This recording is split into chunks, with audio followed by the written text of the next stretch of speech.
Ang ilan sa mga away at gulo na nasasaksihan natin sa loob at labas ng ating mga tahanan ay may kinalaman sa labis ng pag-inom ng alak. Kung minsan, nauuwi pa nga ang away na ito sa iba't ibang krimen.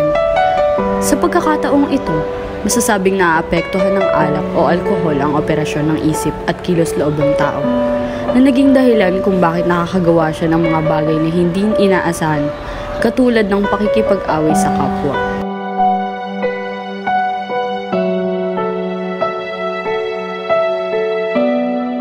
Pag-inom ng alak ay hindi masama kung paiiralin lamang ang pagtitimpi at disiplina.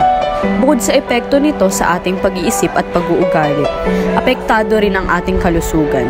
Maraming sakit sa katawan ang kaugnay ng labis ng pagkonsumo nito, tulad ng cancer, sakit sa atay at kidney. Kung hindi pagtutuunan ng pansin ang mga nabanggit na sakit, maaaring magresulta ito ng maagang pagkamatay ng isang tao.